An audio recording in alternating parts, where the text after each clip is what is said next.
औज़ुबिल्लाहि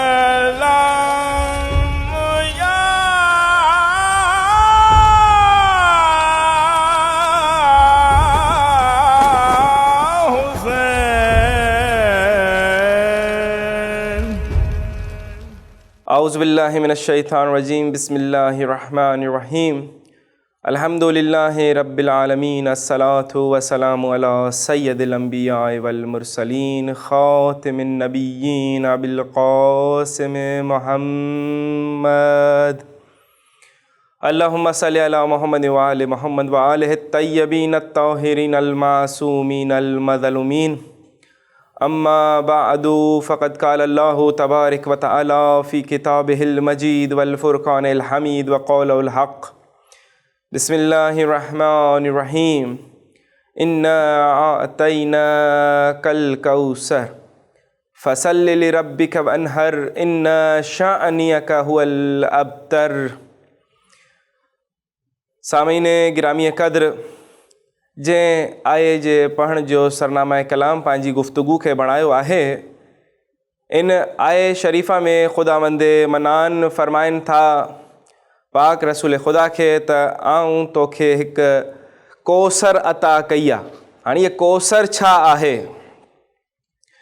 ऐं ॿियो तव्हांखे थोरो क्लियर कंदो हलां त हीअ जेका क़ुरान जी आयत मां तिलावत कई, सभ खां नंढे में नंढी आयत आहे। ऐं क़ुरान मजीद जो मौजज़ो इहो आहे त इन जे अंदरि जेके 10 लफ़्ज़ यूज़ थिया आहिनि, इस्तेमालु थिया आहिनि, इन्ना आतैना कल कौसर फ़सल्लि लिरब्बिक वन्हर इन्ना शाअनियक हुवल अब्तर। हे 10 लफ़्ज़, हिननि 10 लफ़्ज़नि मां अल्लाह 5 लफ़्ज़ अहिड़ा इस्तेमालु कया जेके वरी पूरे क़ुरान में आया ई न। पूरे क़ुरान में इन्ना आतैना सिर्फ़ इन ही सूरा में, पूरे क़ुरान में शानियक सिर्फ़ इन ही सूरा में, पूरे क़ुरान में वनहर सिर्फ़ इन ही सूरा में, पूरे क़ुरान में अब्तर सिर्फ़ इन ही सूरा में। मां सामीन खे सम्झाइणु चाहींदुमि त जे बीबीअ जे ख़ातिर हीअ आये क़ुरान मजीद नाज़िल थिए पई, मोमिनीन कराम कुझु ईअं चवंदा आहिनि त जी रसूल पाक जूं केतिरियूं बि धीअरूं आहिनि, 3 आहिनि, 4 आहिनि, पर मां इहो चवंदुमि त जे साईं जे लाइ क़ुरान में कौसर जो लफ़्ज़ थो अचे त अल्लाह उन लफ़्ज़ खे ॿीहर तकरार कोन थो करे। सभ खां नंढी आयत ऐं जेके नंढी सूरे ऐं जेके उन नंढी सूरे जे अंदरि लफ़्ज़ इस्तेमालु थियनि था, उहे ॿीहर वरी इस्तेमालु ई कोन थो करे परवरदिगार। ऐं अगरि साईं ते गुफ़्तगू कई वञे त मां ईअं चवंदुमि त मिदहते साइण ज़हरा इंसान जी औकात खां ॿाहिरि आहे, छाकाणि त हीउ इंसान क़ुरान नथो लिखी सघे ऐं अज़मत साइण ज़हरा बयानु करण लाइ या अल्लाह जो क़ुरान खपे या मोहम्मद जी ज़ुबान खपे, छाकाणि त हीअ उहा साइण आहे जेका अल्लाह जो सभ खां वॾो राज़ आहे। हीअ उहा बीबी आहे जेका हुज्जतुनि ते हुज्जत आहे। हीअ उहा साइण आहे जंहिंजी चौखट जूं क़स्मूं अल्लाह क़ुरान में थो खाए। हीअ उहा बीबी आहे जंहिंजे कनीज़ुनि जो शुक्रियो अल्लाह क़ुरान में अदा करे। हीअ उहा साइण आहे जंहिंजा तस्बीह जा दाणा इस्तिखारे जे ज़रिए सां गुनाहगार बंदे खे अल्लाह सां गॾु मशवरे जे क़ाबिल बणाए छॾनि, उन बीबीअ खे फातिमा चइबो आहे। ऐं इन 10 लफ़्ज़ जी सूरा में लफ़्ज़ अता सिर्फ़ ऐं सिर्फ़ सैयदा सां गॾु आहे। माना इन खां पहिरियों रसूल ख़ुदा खे अल्लाह रब्बुल इज़्ज़त ॿियूं बि अलाए केतिरियूं ई शयूं अता कयूं, रहमत लिल आलमीन ठाहियो, कंहिं चईंसि जज़ा अथई, नबियुनि जी सरदारी ॾिनईसि चईंसि जज़ा अथई, क़ुरान ॾिनईसि चईंसि जज़ा अथई, पर जीअं ई साइण ज़हरा ॾिनईसि चईंसि अता अथई। हाणे सम्झ में अचे थो त कुरान जज़ा है, ज़हरा अता है, रहमत लिल आलमीन जज़ा है, ज़हरा अता है।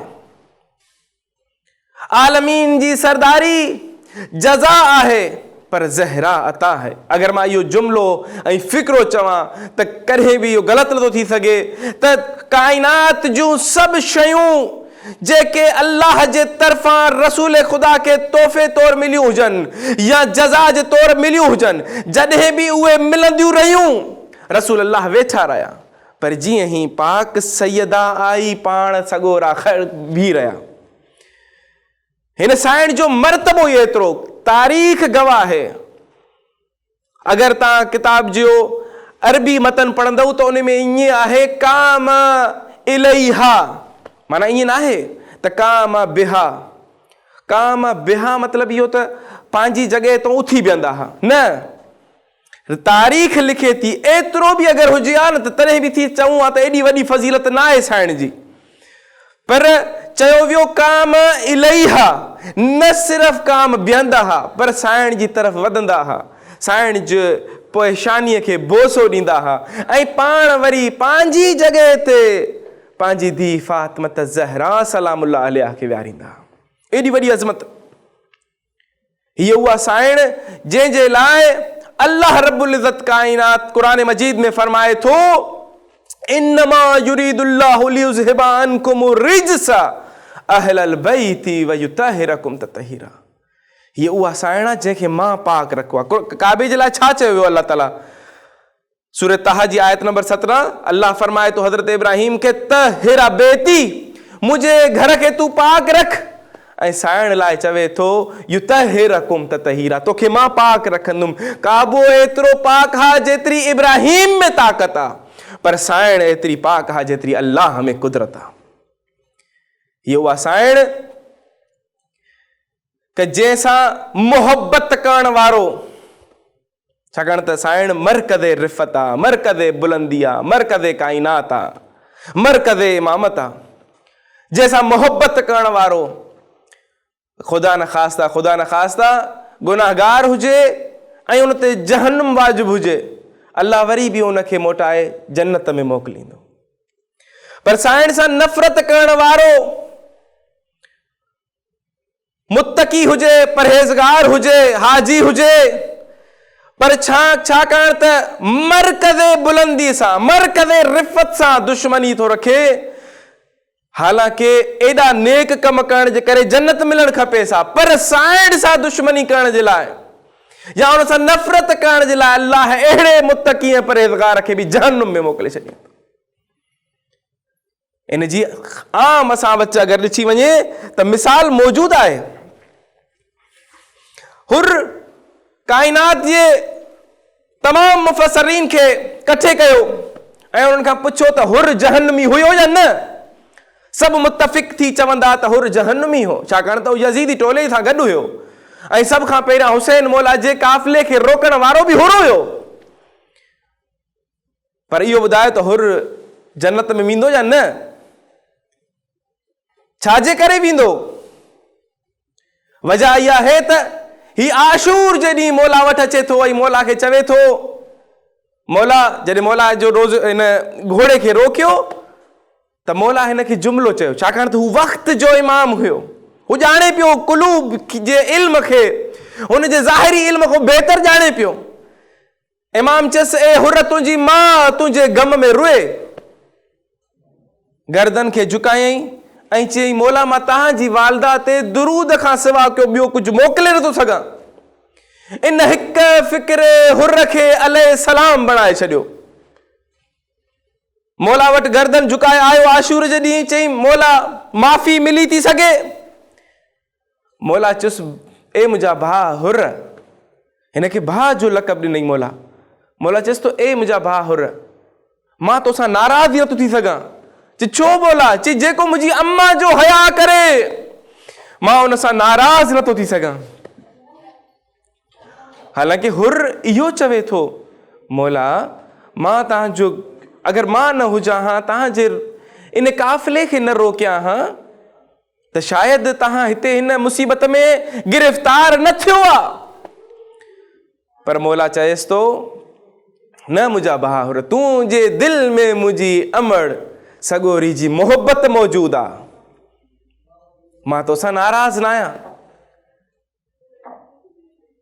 हता कि जॾहिं ही शहीद बि थिए थो त मौला बीबी फातिमा ज़हरा जो रुमाल हिन जे मथे ते ॿधे थो त खून बि रहेसि।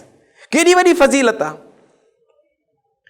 अहल बैत सां मोहब्बत करण जी जेका जज़ा है उहा जन्नत आहे। अहिड़ी रीति अगरि असां साईं जी फज़ीलतुनि ते ॻाल्हायूं त पूरो क़ुरान हिननि जो कसीदो पढ़ी रहियो आहे। काथई क़ुरान जूं आयतूं अचनि थियूं त ए हबीब इहा जेका चौखट अथई ज़हरा जी चौखट ते वञी बीहे त आए ततहीर जी तिलावत कंदो कर। हीअ उहा साइण आहे। अगरि अल्लाह इन चौखट जी कसम बि खाए थो त कसम अहिड़ी रीति खाए थो फला उक़्सिमु बिमवाक़िअ नुजूम इन्नहु लक़समुन लौ तअलमून अज़ीम। मूंखे कसम आहे उन महल जी, उन जॻह जी जाते सितारा नाज़िल थींदा आहिनि। हालांकि अगरि कुल्ली तौर ते क़ुरान जो तज्ज़ियो कयो वञे त क़ुरान मजीद में जेके अल्लाह रब्बुल इज़्ज़त कसमूं खाई रहियो आहे उन्हनि कसमुनि जी तादाद 86 आहे, जंहिंमां 10 कसमूं अहिड़ियूं आहिनि जिन में अल्लाह ला या फला जो लफ़्ज़ आॾो इस्तेमालु कयो आहे।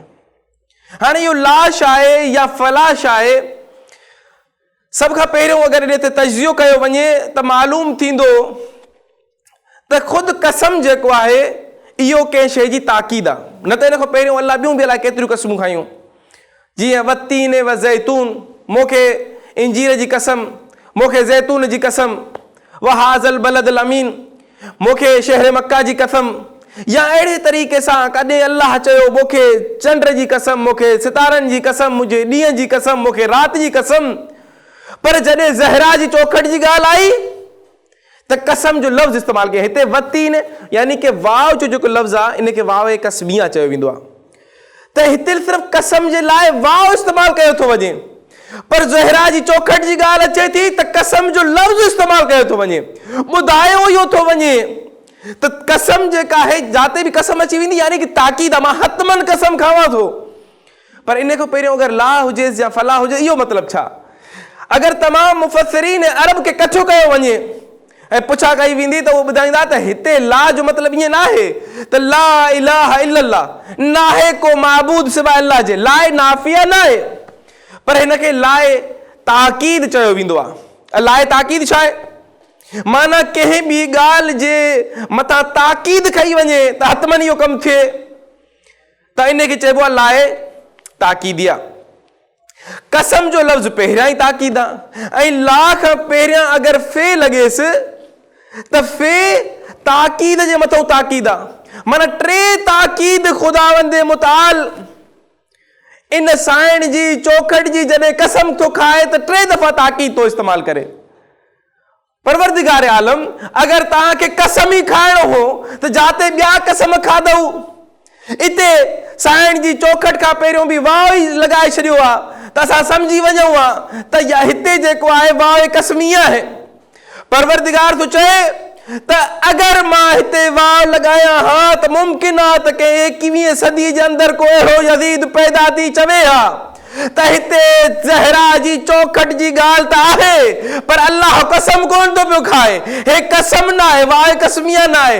अल्लाह चयो मां कसम जो लफ़्ज़ बि रखंदुमि, उन खां पहिरियां हिकु ॿी बि ताक़ीद रखंदुमि ला जी, ऐं ला खां पहिरियों फे जी ताक़ीद बि रखंदुमि ताकि क़यामत ताईं कोई मुफ़स्सिरीन अरब हिन शइ खां मुनकिर थी न सघे त हिते चौखट जी ॻाल्हि त आहे पर कसम न आहे। अल्लाह चयो मां ताक़ीदन कसम खां थो ज़हरा जी चौखट जो त जिते सितारा नाज़िल थी रहिया आहिनि। मां अर्ज़ इहो कंदुमि त इहे जेके कसमूं खाए थो ख़ुदा ज़हरा जी चौखट जूं त इन जो मतिलबु इहो आहे त ज़हरा जी चौखट अर्श खां अफ़ज़ल आहे, छाकाणि त ख़ुदा अर्श जी कसम नथो खाए पर चौखट ज़हरा जी कसम थो खाए। मां इन शइ खे आसान इन लफ़्ज़नि में बि करे छॾियां त मूंखे इहो ॿुधायो त अल्लाह अर्श ते जेका कसम नथो खाए त अर्श ते रहे केरु थो?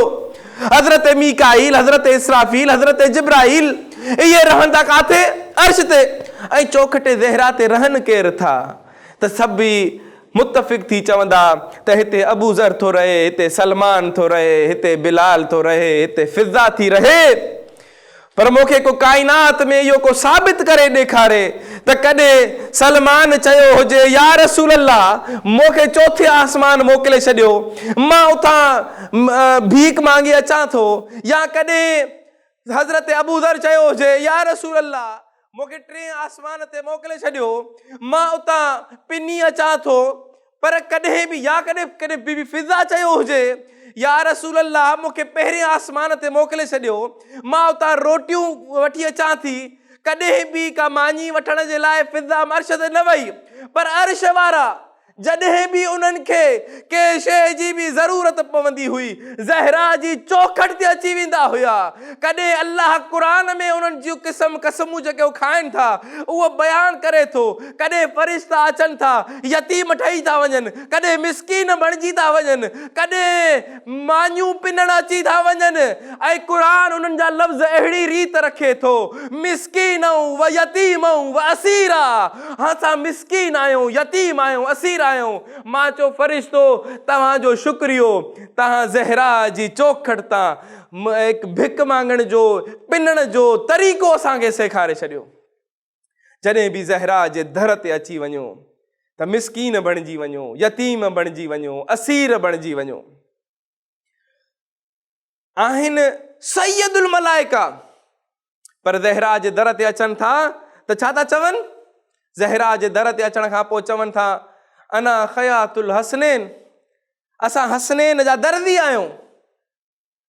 ख़ाली दर्जी बि न, शर्त लॻायनि अना खयातुल हसनैन, हसनैन जा सिर्फ़ दर्जी आहियूं। यानी हज़रत इब्राहिम बि चाहे त हिन खां कुर्तो सिबराए नथो सघे, छाकाणि त ही मख़सूस आहिनि सैयदुल मलाइका। पर चौखटे ज़हरा ते था अची वञनि त कॾहिं दर्जी था थी वञनि, कॾहिं यतीम था थी वञनि, त कॾहिं मिस्कीन था बणिजी वञनि। केॾी वॾी अज़मत आहे हिन दर जी। मां चयो ए फ़रिश्तो तव्हां नौकिरी बि कई त सिर्फ़ु हिन दर जी, ॿिया बि त जेके नबी गुज़रिया आहिनि, जेके बतूलूं गुज़रियूं आहिनि, जेके साइणियूं गुज़रियूं आहिनि, उहे बि त अल्लाह जो मुक़र्रब हुयूं। तव्हां उन्हनि जे दर ते वञी छो न जेको आहे नौकिरी कई? कॾहिं मसलन तव्हां पाण ॾिठो हूंदो हज़रत नूह नबी छा थो करे, कश्ती तो ठाहे त हे रोज़ अचे थो हज़रत जिब्राइल ऐं उनखे चवे थो त ही तख़्तो खणी हिते हण, ही तख़्तो खणी हिते हण। मां चयो ए जिब्राइल अमीन, हीअ कश्ती प्राइवेट कोन्हे, हीअ कश्ती आहे उम्मत जी निजात जे लाइ। हिकु तख़्तो तूं बि खणी ॾियसि। चई मां हिन जो नौकर न आहियां। कॾहिं हज़रत इब्राहिम खे वञे थो पंहिंजे पुट खे ज़िबा करण, ऐं छुरी ऐं रसी अगरि हथ में खणी हले थो त कुराड़ो पीउ जवान पुटरा हथ ॾकनिस था। ए जिब्राइल तूं छुरी ऐं रसीअ खे ई खणी वठ, कुराड़ो पीउ। चई खलीलुल्लाह हे आहे, इम्तिहान हिन जो आहे, मां हिन जो नौकर न आहियां। बीबी मरियम बतूल आहे पंहिंजे ज़माने जी। जॾहिं हमल थियो, बीबी हज़रत ईसा खे खजूरुनि जे झुरमट में हीअं वठी वेठी, बीबीअ खे बुख लॻी, हज़रत जिब्राइल पुॼी वियो ऐं अची चवेसि थो क़ुरान आहे, पंहिंजी तरफ़ों नथो पढ़ा, अची चवेसि थो त हीअ जेका खजी आहे, उथी हिन खजीअ खे लोॾ, इन मूं खजूरूं किरंदई खणी खाई छॾ। मां चयो जिब्राइल अमीन बतूल आहे पंहिंजे ज़माने जी, ऐं हिकु उलुल अज़्म पैगंबर खे, नबीअ खे पंहिंजी गोद में खयूं वेठी आहे। जी भले हूंदी, पर मां हिन जो नौकर न आहियां। मां इहो ई त सवाल कयां थो पूरी उम्मत खां त हिन खां पुछो ही कंहिंजो बि नौकर न आहे। पर जॾहिं ज़हरा जे दर ते अचे थो त कॾहिं हसनैन जो झूलो थो झुलाए, कॾहिं फिज़ा थी झिड़कूं खणी चवेसि त हली हाली उथी वञ, हाली तो हलियो वञ, मां हसनैन जा थांव थी पई मलियां। ही हिन दर ते अची था वञनि त पंहिंजी सैयदुल मलाइका वारी जेको मनसब अथनि विसारे था वियनि। हिते नौकर ठही था वञनि, हिते दर था हिननि जो जिन्हनि जो साफ़ कनि, हिन ते बर्तन था हिन जा साफ़ कनि, हिते जेको आहे हिन दर जो अचनि था त हसनैन जो झूलो झुलाइण में पंहिंजो फ़ख्रु महसूस था कनि, कॾहिं दर्दी ठही था वञनि। ऐं ही जेके 5 तन आहिनि ही कॾहिं त हलिया था वञनि अल्लाह जी तौहीद जा गवाह बणिजी मुबाहिले जे अंदरि। ही माउ ऐं पुटनि ऐं हिननि 5 तन जो हिकु अहिड़ो रिश्तो आहे, हिन रिश्ते जे अंदरि इहो ईअं न आहे त ज़िंदगी ख़तम थी त हे रिश्तो बि ख़तम थियो, न, इहो रिश्तो मां तॾहिं ख़तम सम्झा हां, हिननि जो तालुक़ मां तॾहिं ख़तम सम्झा हां जॾहिं कफ़न मां हथ ॿाहिरि न निकिरनि। हुसैन मौला खे साइण जॾहिं हिन दुनिया मां रुख़सत थिए थी त मौला हुसैन चए थो मां उन वक़्त ताईं मां ॾे न ईंदुमि जेसि ताईं मूंखे पाण सॾु न कंदी। अजरुकुम इलल्लाह। कफ़न मां हथ खुलनि था ऐं हुसैन मौला पंहिंजी माउ सां चिंबड़ी रोए थो। इहो रिश्तो एसि ताईं बि ख़तम न थियो आहे जॾहिं मौला हुसैन हले थो करबला जे लाइ, मदीने मां रुख़सत थी रहियो आहे, पंहिंजे नाने जे क़ब्र ते अचे थो, पंहिंजे नाना खां अलविदा करे थो, उन खां पोइ पंहिंजे भाउ हसन वटि अचे थो, पंहिंजे भाउ हसन खां अलविदा करे जॾहिं माउ जी क़ब्र ॾे थो हले। हाणे ईअं थो हले 57 साल जो मौला जो सन आहे, पर जॾहिं हितां हले थो त बांबड़ा पाए पाए माउ जी क़ब्र ॾे वञे थो, माउ जी क़ब्र ते पुॼी माउ खां अलविदा करे थो, पर माउ ॾो कोई क़ब्र मां को आवाज़ नथो अचे। मां सम्झो त रिश्तो ख़तम थी वियो। जॾहिं 3 दफ़ा अम्मा जो जवाब न आयो, मौला हुसैन चवे थो अम्मा गुरबत जा ॾींहं शुरू थी विया। मां क़ब्र मां ॿाहिरि अचे थी, चवे थी न पुट, जाते तू हूंदे तुंहिंजी ॾुखियल मां उते उते तोसां गॾु हूंदी। अज़ादारान मज़लूम करबला, हीअ उहा माउ आहे जेका पंहिंजे पुट जी कॾहिं बि का तकलीफ़ बर्दाश्त नथी करे सघे। जॾहिं हे ज़ालिम, अरे हे शिमर लईन मौला जी गर्दन खे ज़िबा करे रहियो आहे, जॾहिं 4थी ज़रब हली हज़रत इब्राहिम मुंहुं फेरे पोइ ते ॾिसी चवंदो आहे अरे मां इस्माईल जे जॾहिं गर्दन ते छुरी हलायो पियो त उहा आसान आहे, पर हुसैन खे हिन हाल में कुसंदो ॾिसणु ॾाढो ॾुखियो आहे। जॾहिं 10 ज़रब हली मौला अली न ॾिसी सघियो, जॾहिं 12 ज़रब हली रसूल अल्लाह रड़ियूं करे चवे थो ए हुसैन मां फ़ख्र इब्राहिम मां तोखे कुसंदो ॾिसी थो सघां, पर छा कयां। अरे मुंहिंजी धीउ रोई रोई चई रही आहे बाबा मुंहिंजो हुसैन प्यासो आहे, बाबा तुंहिंजा कलमा पढ़ण वारा आहिनि, बाबा हिननि खे चवे मां पंहिंजी धीउ खे तड़पंदो नथो ॾिसी सघां। अज़ादारान मज़लूम करबला ए शिमिर चवे थो जॾहिं मां खंजर बि मुंहिंजो तेज़ आहे हलायां तो हले छो नथो। मौला हुसैन चवेसि थो हाणे हलाए हलंदो। अरे आहिस्ता पंहिंजी माउ खे चवे थो अम्मा हितो गर्दन तां पंहिंजी बाहि हटाए, हेॾो सैयदा बाहि हटाई, होॾां हुन ज़ालिम जे खंजर हलणु शुरू थियो। इहो रिश्तो छा हिते ख़तम थियो? न नाज़ीदा, हिकु अगरि कयो ॿार बीमार हुजे तड़पंदो हुजे त भाउ न ॾिसी सघंदा आहिनि, के कुंड में वञी कमर ते हथ रखी रोई रहिया हूंदा, पीउ न ॾिसी सघंदो आहे। हिकु माउ आहे जेका पंहिंजे पुट सां मुहबत बि घणी कंदी आहे, उन खां परे बि न थी सघंदी आहे, रोई रोई चई रही हूंदी आहे मालिक मुंहिंजे पुट पुट जी ज़िंदगी बख़्श, मौत मूंखे ॾे, हुन जा ॾुख मूंखे ॾे, हुन जा ज़ख़्म मूंखे ॾे, पर मुंहिंजे पुट खे ठीकु कर। छा इहो रिश्तो हिते ख़तमु थियो? न अज़ीज़ो, हेॾा हे खूली लईन मौला जो सर खणी पंहिंजे घर थो अचे। अरे हेॾा जीअं ई तंदूर में रखियईं, पाण आयो पंहिंजी ज़ाल खे चवे थो त मुंहिंजे लाइ मानी खणी आ। हेॾो ज़ाल मानी खण ॿाहिरि वई, डुकंदी मोटी, चवेसि थी ए ज़ालिम कंहिंजो घर उजाड़े आयो आ। अरे मुंहिंजे घर मां फातिमा ज़हरा जे रुअण जी सदा अची रही आ।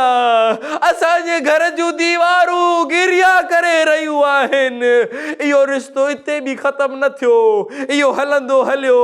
हे अज़ादारो, जाते तव्हां मजलिस कंदा आहियो, अरे जाते तव्हां फर्शी अज़ाब विछाईंदा आहियो, तव्हां त उतां रोई हलिया वेंदा आहियो, पर हुसैन जी हीअ ॾुखियारी मां उते बाद में रोंदी रहंदी आ। अरे ही मुंहिंजे पुट हुसैन जो गम मनाइण वारा आहिनि, उन्हनि लाइ दुआ करे रही हूंदी आ। इहो रिश्तो हिते बि ख़तमु न थियो, ही तालुक वधंदो रहियो। मौला सज्जाद खे दारोग़े ज़िंदान शाम जो चवे थो, तव्हांजी हिकु बीबी आ जेका राति जे अंधेरे में ॿाहिरि ईंदी आ ऐं गिरिया कंदी आ। मौला सज्जाद चएसि थो, हिन ज़िंदान मां असांजी का बीबी ॿाहिरि न वई आ। हू चएसि थो, अॼु राति तोखे मां ॾेखारींदुमि, निस्फ़े नहार थी, निस्फ़े शब थी। ऐं ही घुराए थो मौला सज्जाद खे, हलिया हलिया ॾिसो आ बीबी ॿाहिरि आई आ, उन जी गिरिया जी सदा ॿुध। मौला सज्जाद ॿाहिरि अचनि था ऐं चवनि था, ए दारोगा, ए ज़िंदान जी का बीबी न थई, हीअ मुंहिंजी ॾुखियारी दादी अम्मा फातिमा ज़हरा आहे, जेका पंहिंजे खानदान जी, पंहिंजे पुट हुसैन जी मज़लूमियत रोई रही आ। वसयअलमुल लज़ीना ज़लमू अय्यन मुनक़लबी यनक़लिबून।